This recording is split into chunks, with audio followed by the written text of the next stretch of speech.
In Okay, my okay. future work, getting the molecular docking result and in vitro analysis by using HeLa and K562 cancerous cell lines to see the results in the animal cell. So that's all, sir. Thank you, sir. Yeah, thank you, Dr. Panchasri Das. Any question from the audience? Any question from the audience? So I have one question. Can you hear me? Yes, sir. Ah, yeah, regarding that, like your piperin, the Yes. nutraceutical benefit in that in terms of the anti-cancer this one is called effect. Is this? Yes, sir. So in that case, so what is your recommendation? Means compared to the existing anti-cancerous activities of the other molecules and your extracted, say, paparin from black pepper you have targeted. What is your Uh, recommendation? Sir, actually nowadays we are mostly going for the natural medicines rather than the chemical one. So it's just like the thing whether we can use the natural remedies for this purpose or not. So that's why I have isolated the piperine. That one is present within the black pepper, and then I will be check it out. Like nowadays the multi-drug resistance for the cancerous cell lines, that one is a problem. I am targeting like that whether this piperine can combat the multi-drug resistance gene or protein action or not. So that the chemotherapeutic agents, whatever we are using, that will be beneficial for the cancerous patient. So that one is my main work, sir. So Oh, till now, I'm in the initial stage of my work. yeah, So yes, that's yes, why yeah, I yeah. just presented up to the initial stage only, sir. Yeah, thank you very much for your presentation. Thank you, sir. Okay, we're going to the last one, Ayush Kumar Garg. Ayush Am I Garg, audible, sir? the next presenter. Am I audible, sir? Analysis of Sarodaka prepared by ash of Acaranthus, an Ayurvedic preparation. Are you there, Am I audible, Ayush? sir? Yeah. Yes, sir. Am I audible? Yeah, you are audible. Please start. Okay, okay. Thank you, sir. Good afternoon to all. Myself, Dr. Ayush Kumar Garg. Today I'm going to present my research topic that entitled uh, which uh, analysis of Sharodak means alkali water. Uh, Wait, sir. One obstacle is going on. To, we have 1 minute, sir. Give me 1 minute.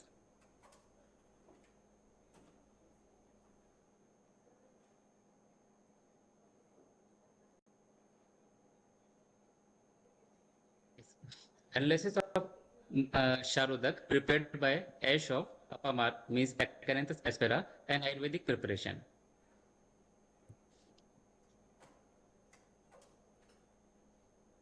First one, introduction. Medicinal plant is tend to be a major component of Ayurveda practices. Ayurveda is the most popular holistic form of medicine that had originated in India and now rapidly spreading around the world. Ayurveda recommends a holistic approach of the treatment of various diseases such as oral medications, surgery, detoxification procedure like Panchkarma, Agni Karma, external application of Shar, etc. Shar SAR is one of the unique pharmaceutical preparation that has wide therapeutic uses.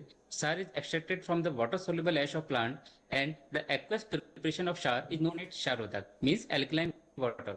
SAR is considered a parasurgical instrument in Ayurveda and is used for excision, incision, and scraping action. Not only the scraping or destructive action, it causes purification and healing of wound also. External application of SHAR is also indicated in skin disorders, insect bite, non-healing ulcers, fungal infection, psoriasis, sinus, mouth disorders, tumors, fistula, deworming, etc. Apamak SHAR is widely used in the treatment of anorectal disease like piles, fissure, and fistula. The standard SHAR sutra is prepared by using Apamak SHAR.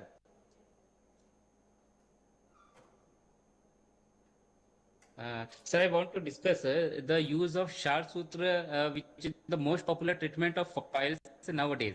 Shar Sutra is used for the treatment of piles. Shar Sutra is one of the most adapted surgical treatment modalities for pile mass.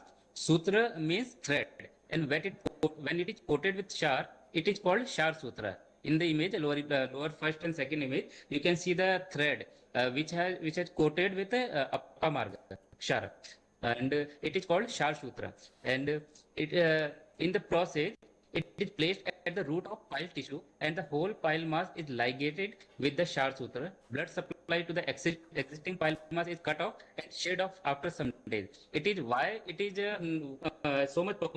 The reason is, in the allopathic line of treatment, there is hematorectomy is the option, and there was chance of recurrence also. But in the Shar Sutra ligation therapy, there was no chance of ligation, no chance of recurrence. So it is the most adapted treatment by the both allopathic practitioner and the Ayurvedic practitioner also. So the Shar is one of the useful for many treatment modalities. Now going for the plant part, Acaranthus aspera, commonly known as Apamark in Ayurveda. It is also commonly known as Chidchidi in Hindi and Latjira, like so many parts of in India, has been described as a divine medicine. Acaranthus aspera has rich medicinal value and it is an important ingredient of various formulations. Acaranthus aspera has been reported to possess pharmacological activities like wound healing, hepatoprotective, antimicrobial, diuretic, antioxidant, anti-inflammation, lithotriptic, and anti-hyperlipidemic, etc. properties. And next, the objectives are: in the present study, an attempt were made to evaluate the quality standard of Apamark Sharodak and elements present in Sharodak using FTIR, UV spectroscopy, and XRD. These are the preparation of Apamarga Sharodak. First, the fresh matured Apamark plant was collected from the herbal garden of BHU and then drying the Apamark plant in sunlight. Then ignite the dry plant in an earthen pot and completely burn the Apamark plant. Then weighing of the plant ash. And then 6 times of water was added in the ash in a glass vessel and left undisturbed for 24 hours. Then the supernatant clear fluid was collected through the outlet and filtered 21 times through 3-layer cotton cloths. This obtained liquid was heated over the laboratory hot plate at 60-degree fixed temperature with intermittent stirring until it remained 1/3 of total. The color of the prepared sharbat was yellowish, the taste was salty, and touch was sticky. Next, results. These are the observations obtained during the preparation of Apamar Sharuta. The weight of fresh Apamar plant which we collected was 4.14 kg. The weight of dry Apamar plant was 1.35 kg. The weight loss after drying was 67% weight was lost after drying, and the ash we got were 143.59 gram. And during the preparation of Sharodak, we obtained 150 ml of Sharodak. These are the phytochemical screening of Apamar Sharodak. It reveals the presence of carbohydrate, alkaloids, flavonoids, phenolic compounds, glycosides, steroid, tannin, and saponin. Yeah. Next, we conducted the UV spectroscopy of the Apamar Sharodak sample. This technique is primarily employed to analyze the electronic structure of atoms and molecules. It measures the absorption of UV light and visible light by sample. Apamar Shar was scanned in the wavelength ranging 200 to 900 nanometer. It had one peak at 195 nanometer and absorption of 2.5. The data confirmed that the presence of phenolic compound, alkaloids, and flavonoids. Then we tested in the FTIR spectroscopy for identify the constitution and illuminating the structure of compound. You can see the peaks. These peaks suggest that the Apamar Sharodak likely contain a mixture of bioactive content, including phenolics, carbonic compounds, hydrocarbons, flavonoids, fatty acid, other lipid-related compound, ketone, aldehyde, carboxylic compound, and potentially aromatic compound. These are the peak which representing the peak nature and the assignment that the contents are present in the respective peak. And then we perform the XRD test. The analytic technique of XRD is an analytic technique to determine the atomic and molecular structure of the crystalline material. The XRD peak profile was used to determine the phase and crystal size. These are the phase designation with the angle, intensity, and crystallographic plane, and the result denoted in the XRD that it have calcium nitrate, calcium sulfate, potassium carbonate, potassium sulfate, potassium chloride, potassium nitrite, sodium carbonate, and sodium sulfonate present in the XRD XRD result. Next, this conclusion. In the pharmaceutical process, generally the ash is discarded, but this study confirmed that the ash of plant material have also important constitution that have possess medicinal value. Standardization of herbal drug is essential to certify their quality and purity. In this study, an attempt was made to establish the standard manufacturing process of Apamar Sharodak. The various analytical values obtained a study can serve a standard parameter for a genuine sample of Apamar Sharodak prepared by this method. The medicinal plant value chain can promote local development and sustainable livelihood that are critical for the forest frontier in the need of inclusive community alternative. Thank you. Yeah, thank you, Dr. Gorg, for the presentation. I have only one query regarding your Yes, product. yes. What we can see that all the salts are like strong acid and strong base.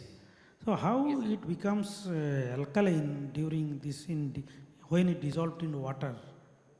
yes, Because sir. all these salts you see, the salt of the strong acid and strong base, Mm. but it Yes, has sir. the alkalinity. Yes, yes, sir. Sir, this process, this complete process is described in the Ayurveda textbook, which are written 3,000 year old literature. Yes. And when we perform the extractive value in the water, in the alcohol, we got the highest extractive value in the water soluble extractive. That confirm the result of our ancient literature. Okay. And when we perform pH, it is highly basic, and the pH value was 10.63. It is highly basic. And further, sir, we are going to evaluate its wound healing also for the pus and debris of the wound. So it possesses the cleansing activity of wound healing also. For the you can relate the high pH can cleansing property of the wound. In the medical field, we are using this property of Apamar Shar also, sir. Okay. Any other question from the audience? Maybe we can take one I think there are question. no questions. We are also Okay. running behind time. So Okay. you can just give a concluding remark, very brief. Yeah, we are, with all your support, we are concluding this session of medicinal aromatic plants. Thank you all. Thank you, Coordinator Ms. Upasana, for your, and the audience for your patient hearing. Thank you. Uh, I take this opportunity to thank both the chairman of Medicinal and Aromatic Plants session, number 1, Professor Priyavata Sen. Yeah, and Professor, who is my teacher, and then Professor Sandan Das, who is my colleague from the Department of Chemical Sciences. I also thank the coordinator, Upasana Pathak. They have been actually, this team, chairman and coordinator has been working very hard since the beginning. And due to their hard effort, actually, we had a lot of abstract submission, due to which we have to divide this into 3 sessions. So, sir, thank you once more for your contribution to making Bioeconomy 2023 successful. So, thank you for the applause, which has come naturally from all of you without my request. We have formally not declared a lunch break because we are running now half an hour behind. Earlier we were running 1 hour behind. So those who are here and who have not taken lunch, please take a break yourself and have lunch. And I request those who have already taken lunch to come inside and listen to the next session, which is going to be very, very interesting. I request coordinator of next session, Aslesha Manta, to take over and start the business.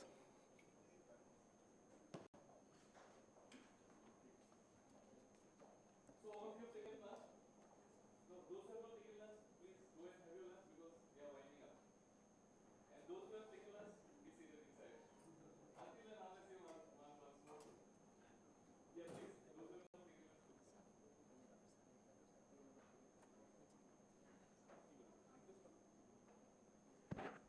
Good afternoon, everyone. So we'll be starting with the waste to wealth sessions. So I would like to welcome both our chairpersons, Dr. Abhinandan Saikia and Dr. Kabir Mahanta, to take their places.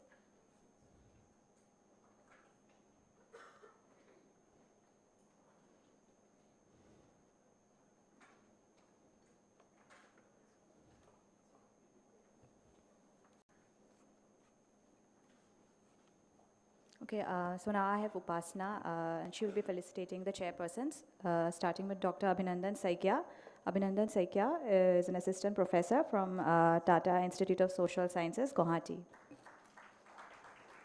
Next, we have Dr. Kaberi Mahanta from Assam Agricultural University. Okay, so we will now begin with our oral presentation. So I would like to invite Dr. Abhinandan Saikia to start the session. Thank you.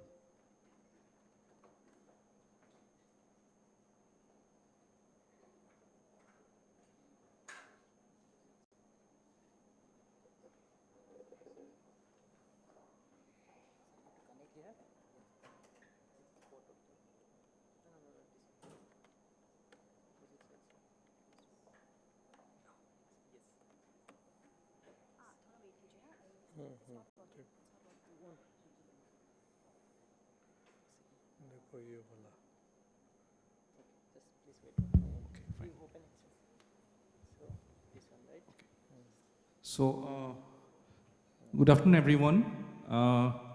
So we now have come to the one of the session which is very interesting for the Bioeconomy 2023, and the session is named as Waste to Wealth. So we all know that nature do not have a term called waste. In fact, the waste is something a creation of human civilization, and over the years, if you look into it, it has become a problem. Not in the beginning, but after the turn of the Industrial Revolution, if you look into the whole entry of market, rule of commerce and trade, and finally issues of globalization, and followed by vaccination and population, all these have at some point contributed to the generation of more waste in this planet.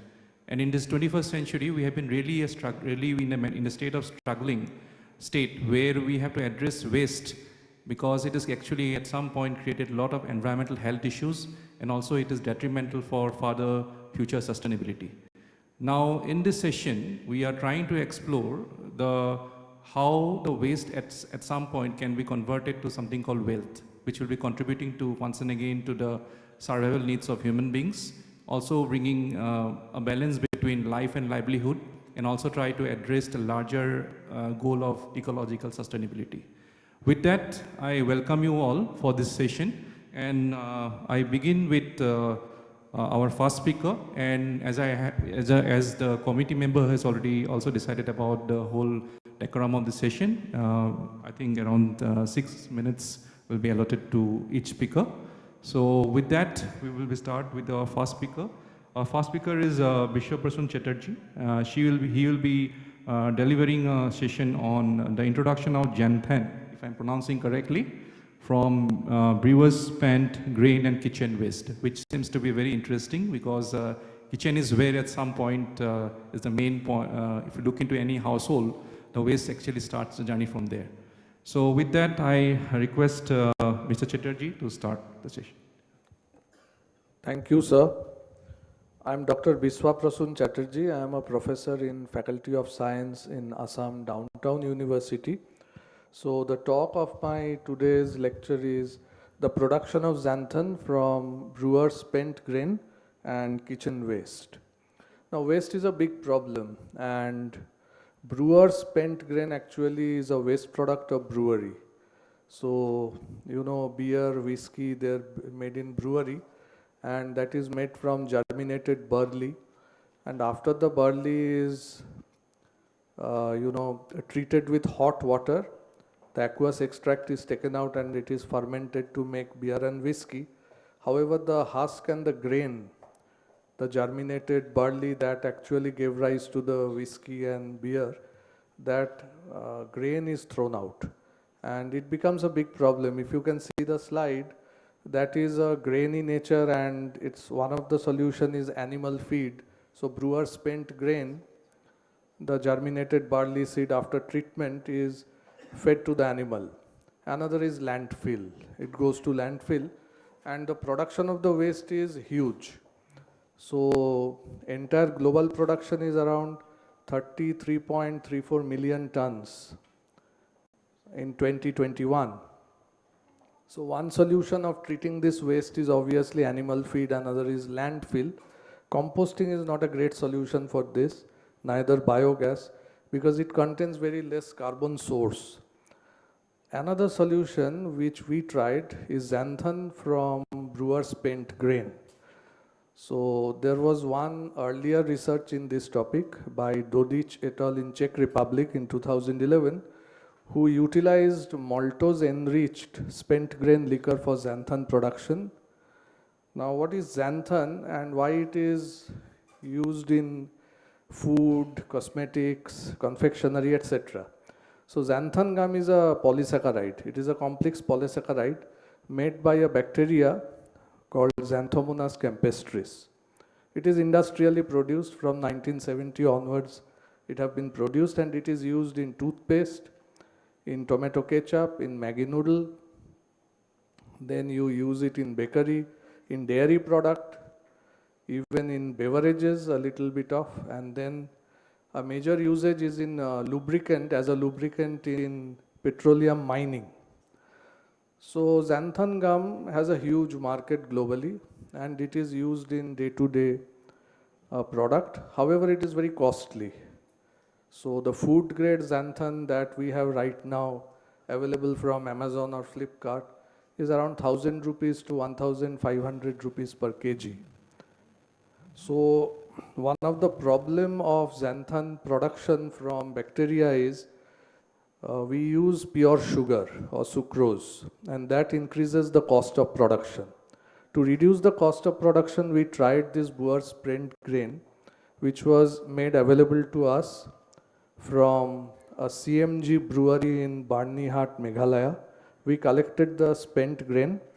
We prepared an aqueous media out of it by adding water and grinding it in a mixer, and then taking the aqueous extract, sterilizing it, and then added the inoculum of Xanthomonas campestris, and then we incubated it for 24 hours or 48 hours, and then after production the broth becomes very gummy and it becomes very viscous, and we precipitated xanthan gum and dried it by using isopropyl alcohol.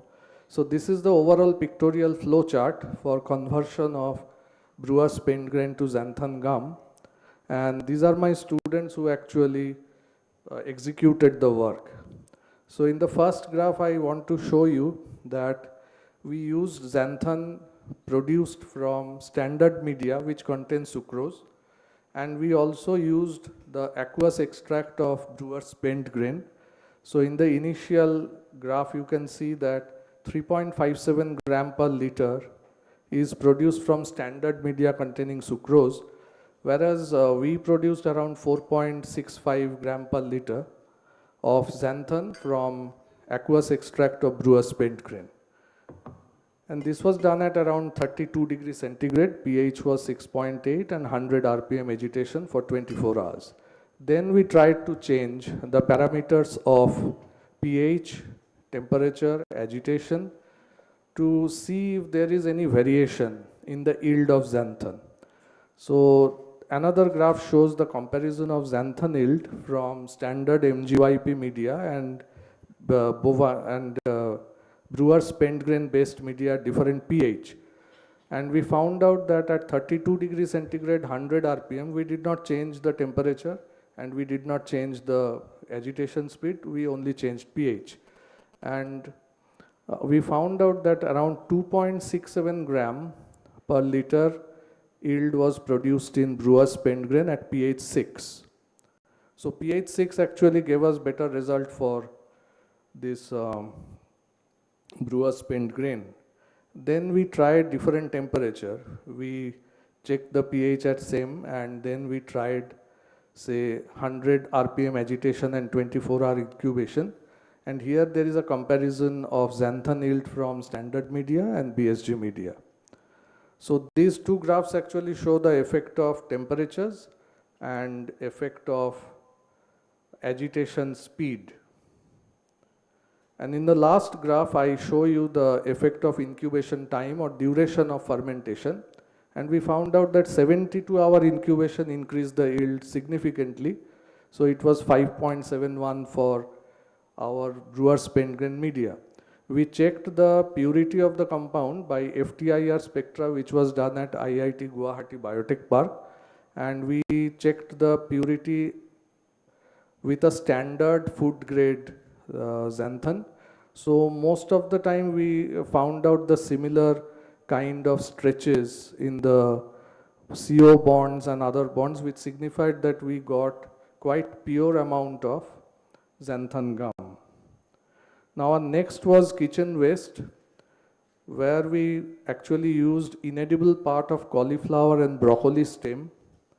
And you can see that there is a huge amount of production of cauliflower and broccoli taking place right now in the world. So it is a valid kitchen waste. Nowadays we use a lot of cauliflower and broccoli.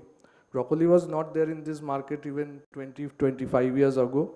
But right now broccoli is quite a popular food. And the amount of waste production is few thousand tons every year globally, just because of this cauliflower and broccoli. So there were few past research where a Chinese group, they produced xanthan using acid hydrolyzed kitchen waste. And there was another research in India in 2009 where they used cabbage extract as a precursor in xanthan gum production.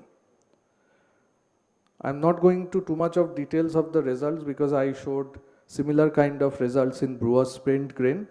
Here we tried to find out that which temperature, which pH, and which agitation speed, etc. gives us the best result. And we found that at pH 6.8, temperature 30 degree, and 150 RPM and 24-hour incubation, standard media gave us better result. Whereas for broccoli, the pH was 6.8 and cauliflower pH 6.8. However, the temperature for broccoli-based media which gave highest yield was 32 degrees centigrade, and for cauliflower it was 30 degrees centigrade. For agitation, 200 RPM was better for broccoli-based media, and for cauliflower it was 150 RPM.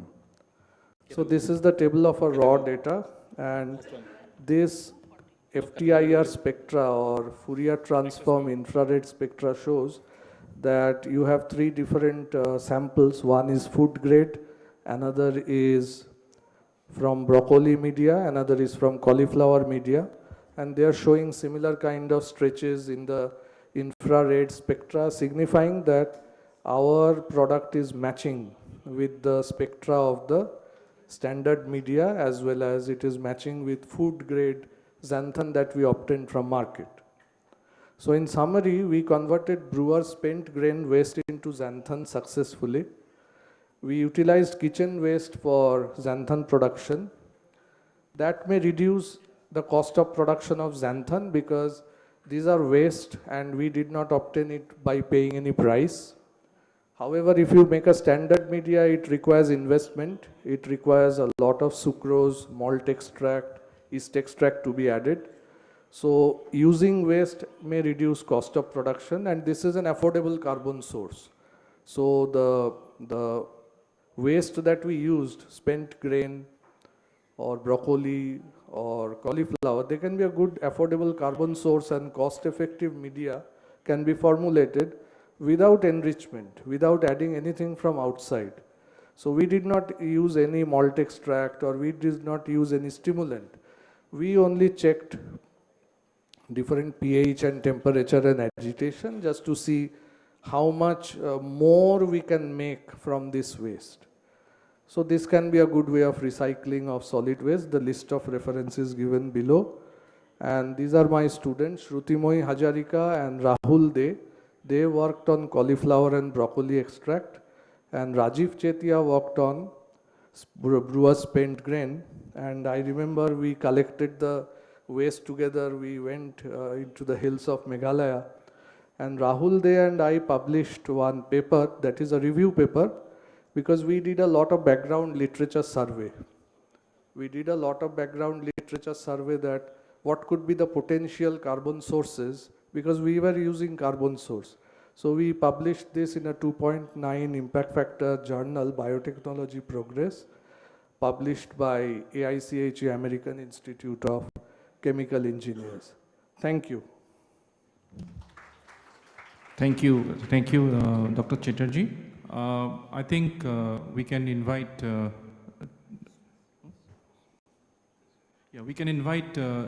one questions, because since we have to running out of time. One question from audience.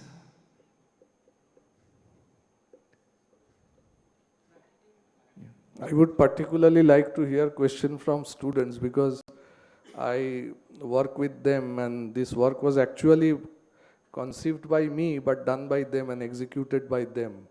So if you have any question about fermentation, bioprocess, you can ask.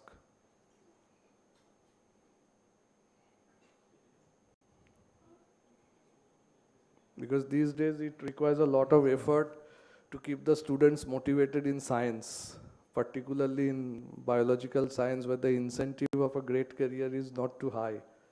So we had a tough challenge, but we still used some waste and converted them to some wealth. Thank you. I think Dr. Mohanto has one question for you. Yes, tell me. Thank you, sir, for your wonderful presentation. Sir, may I know that you have isolated the bacteria only from the plant sample, I think? No, we did not isolate the bacteria. I actually purchased the bacteria from National Center for Industrial Microbiology, Pune. So it was an industrial strain that we maintained. Yes. Right. Okay, sir. We did not buy. Okay, sir. Thank you. Thank you. So next presenter is Dinah Seram. I think, is she ready? Yeah. So she'll be speaking on eggshells as a promising alternative resource in construction, education, and agriculture sector.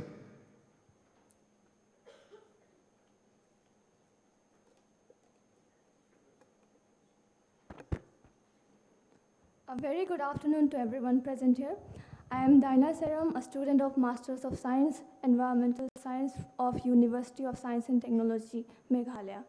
Today I am going to present on the topic Excel as an alternative resource in terms of agriculture, education, and construction.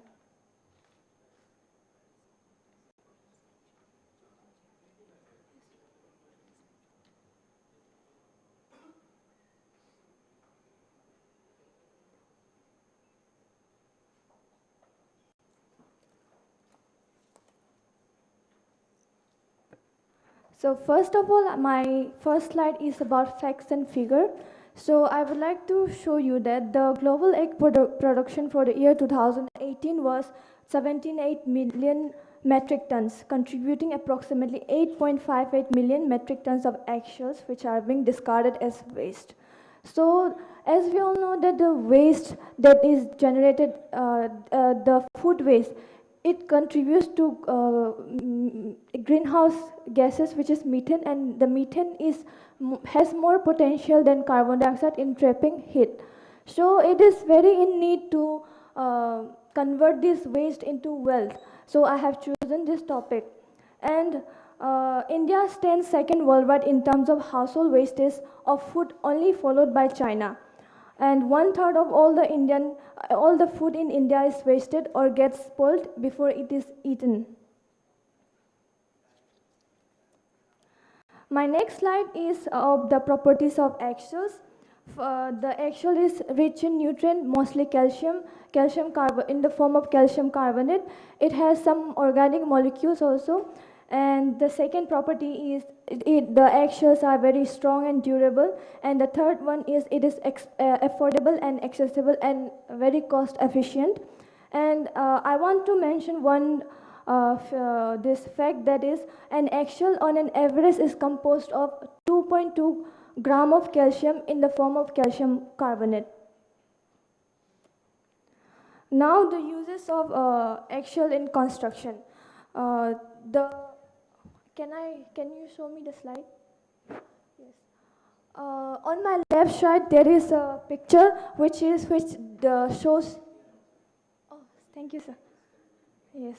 So on my left hand side, there is a picture which shows how we can convert the eggshells into sustainable cement, concrete.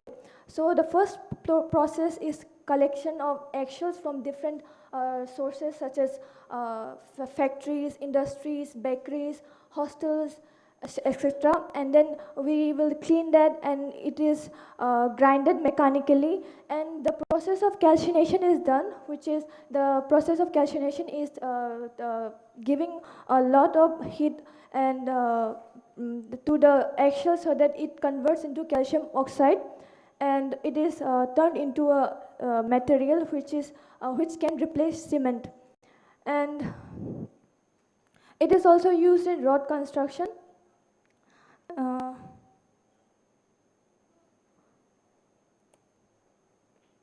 so there are many advantages of eggshell powder over the regular cement that we use. So the first one is we can make green concrete from the eggshells, and we can also reuse the waste, and it improves the properties of cement, such as the cement which is made from eggshells have more potential of tensile strength and less setting time. It is more durable, and it decreases water absorption capacity, and it is also resistant of water penetration. Now, benefits of eggshells in agriculture. There are two types of this biofertilizers which we can derive from eggshells. First one is solid, and the second one is liquid. For solid, we just have to crush the eggshells, and we can just put it on the plants.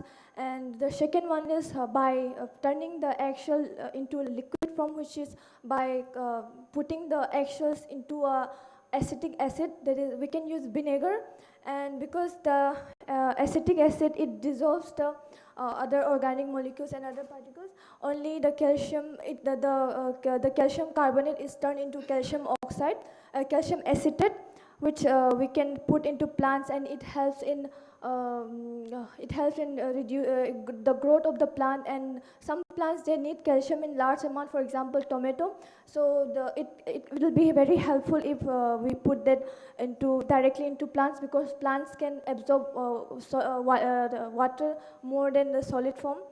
And we can also give it to poultry animals such as hens, ducks, etc. And we can also use it for composting at the eggshells.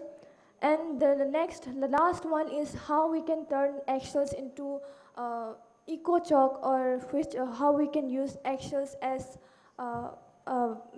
material in education. So comparing the the regular chalk and the chalk derived from eggshell, it is that the microns, the size of the microns in regular chalk, it is about 0.4 to 5 microns, which is very less, and it contributes to many air pollutions, and it also very adversely affect the human health. And the particle matter which the eggshell derived chalk has is 20 microns, which is larger, and it doesn't cause environmental pollution.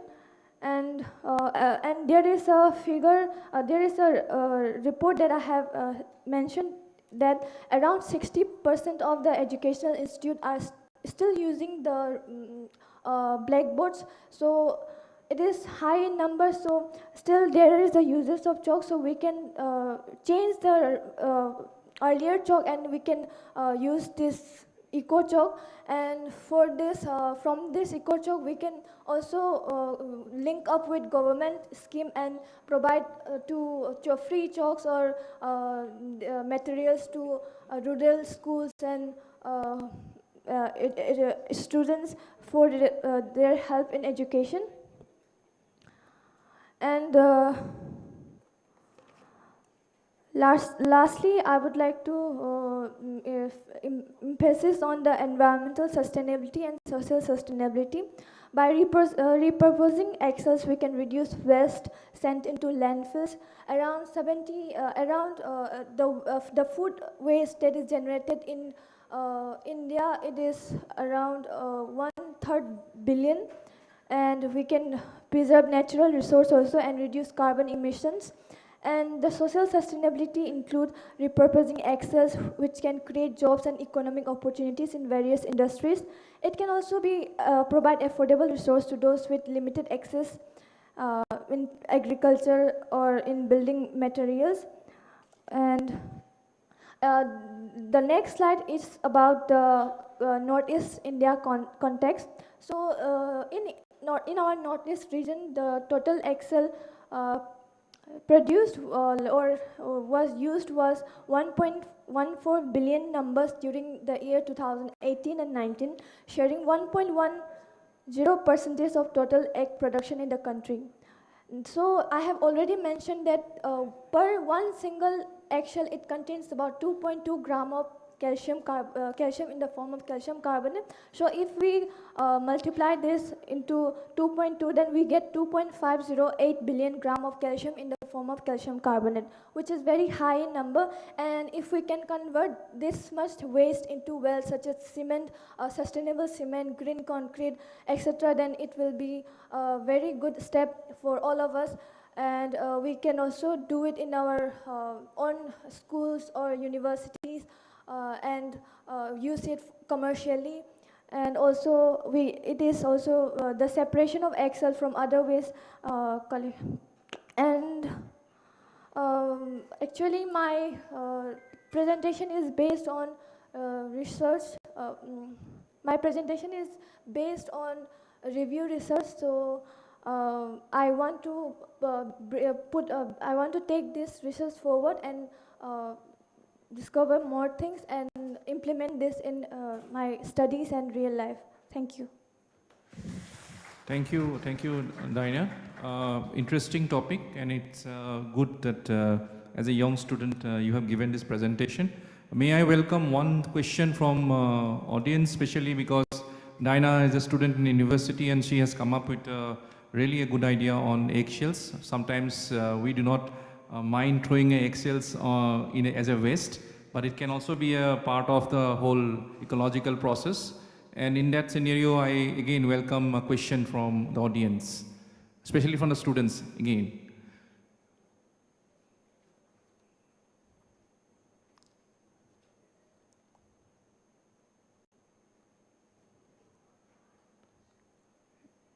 No questions? Okay. Yeah. Thank you. Thank you. Thank you, sir. Thank you so much. So now I will invite Lumbini Kolita. I think she's her topic is towards a circular bioeconomy, achieving zero waste through integrated farming systems.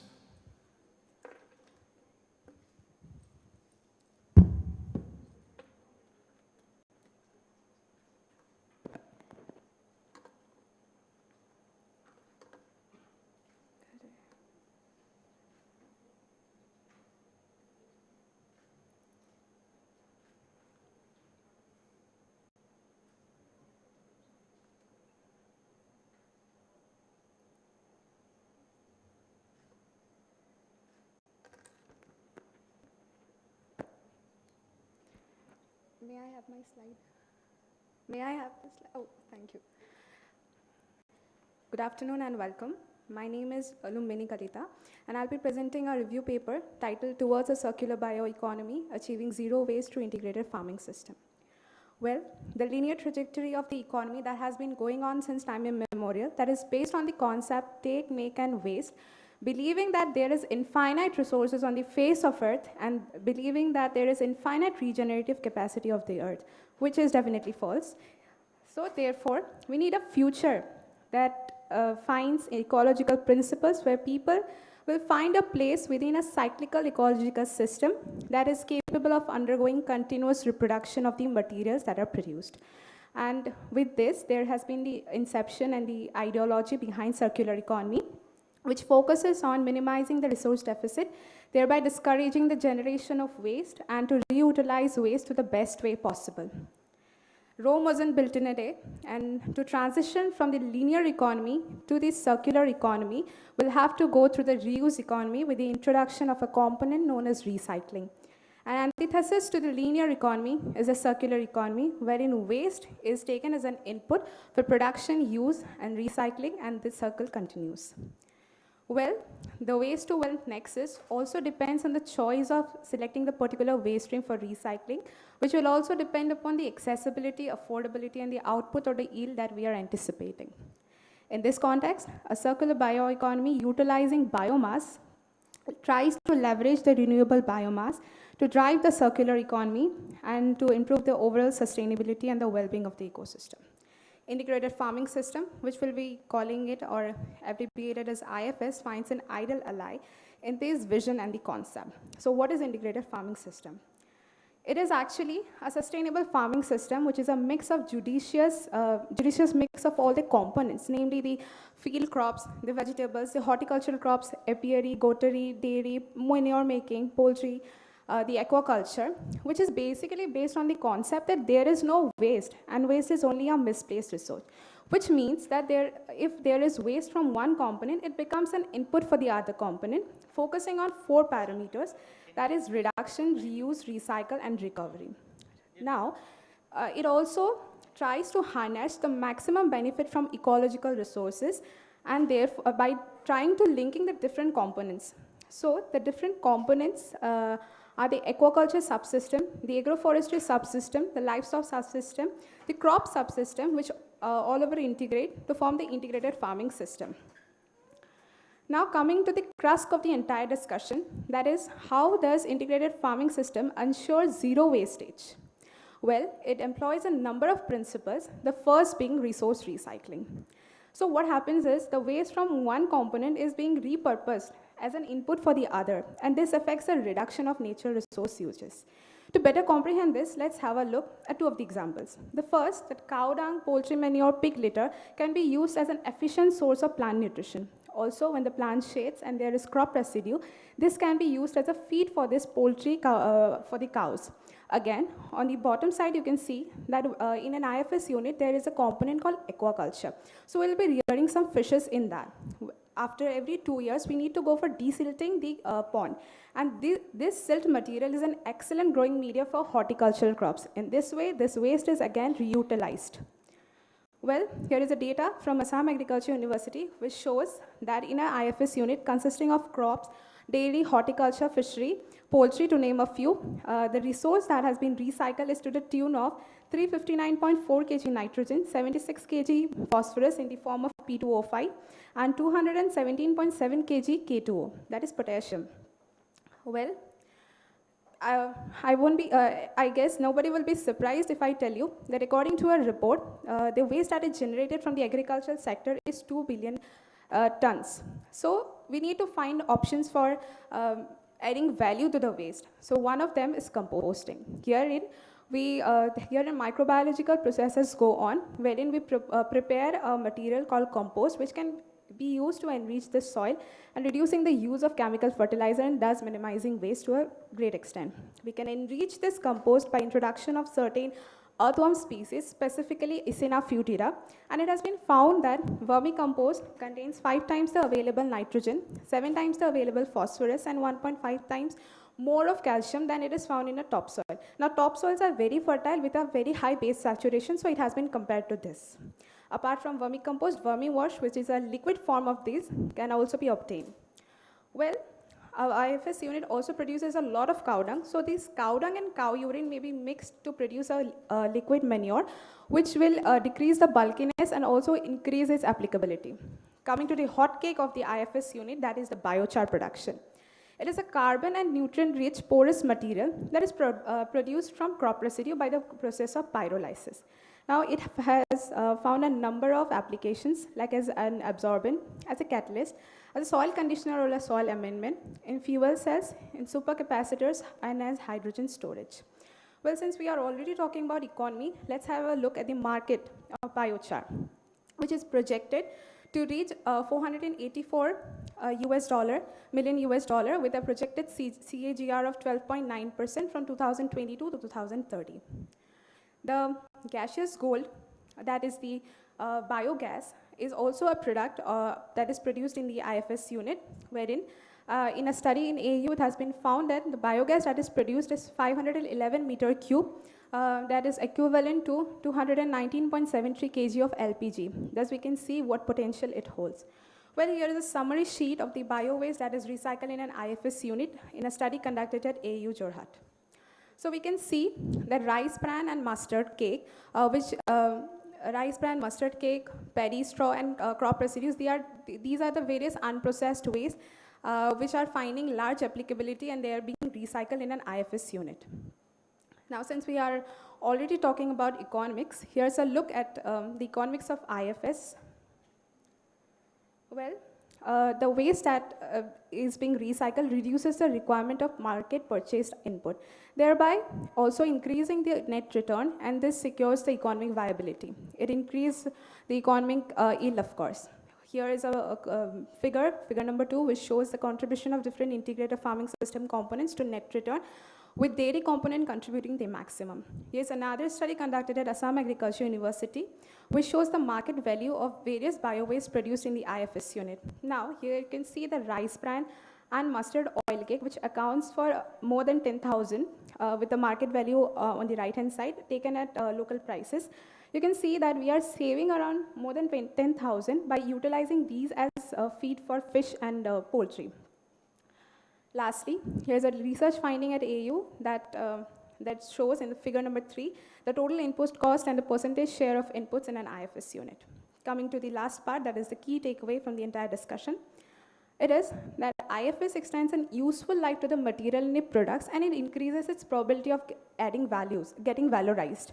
So these may incorporate different domains: the environmental, the economic, the social, and the technical. Therefore, what I can say is diversified income, the resource efficiency, and reduced input cost makes IFS a very economically sustainable choice for modern day agriculture. Having said this, there has been extensive research and advanced strategies have been taken up, but then the productive harnessing of these technologies is yet to see the light of the day in Indian context. Thank you for your patient listening. Thank you, Lumbini.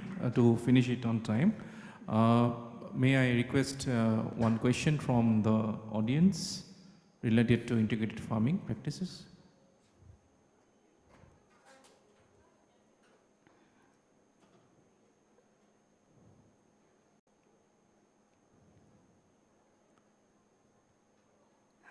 Okay, I just have you have a question? Yeah. Not question, just thank you so much, Lumbini. It's a nice presentation. Actually, I have worked in this project for a long back, so then that's why I am congratulating you. Thank you, ma'am. Thank you. No, I just had a query, just to know. Yeah.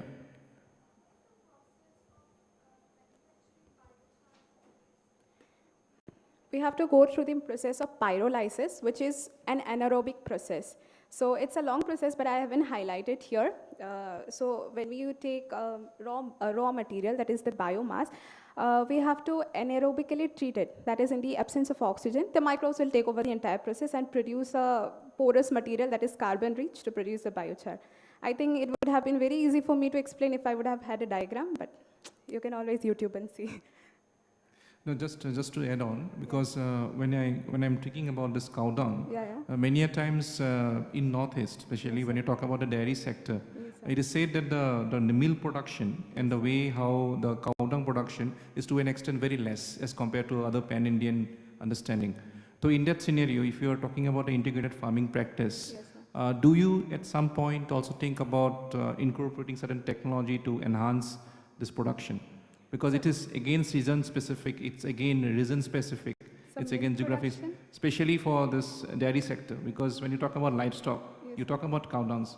So even the production is a bit less.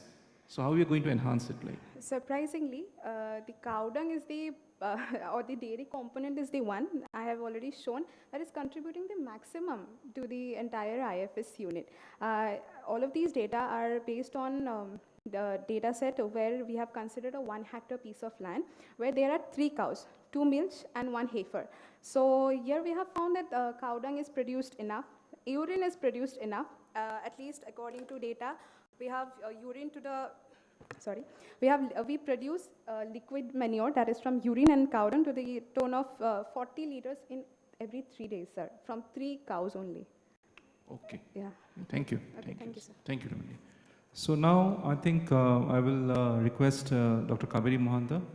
She will be delivering, the topic is converting bio-waste into wealth, issues and strategies under changing climate with particular reference to Northeast India.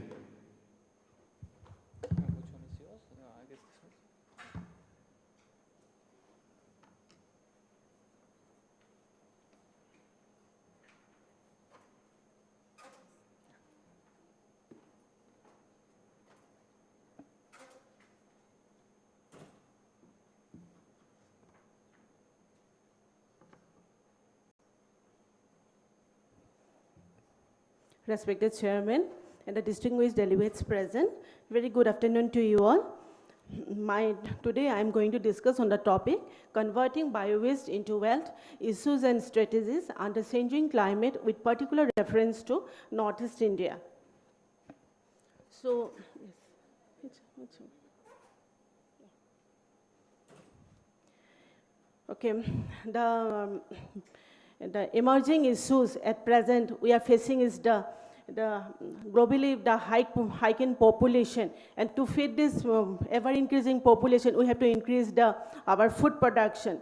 But on the onset of the climate change scenario, due to the irregularity of rainfall, moisture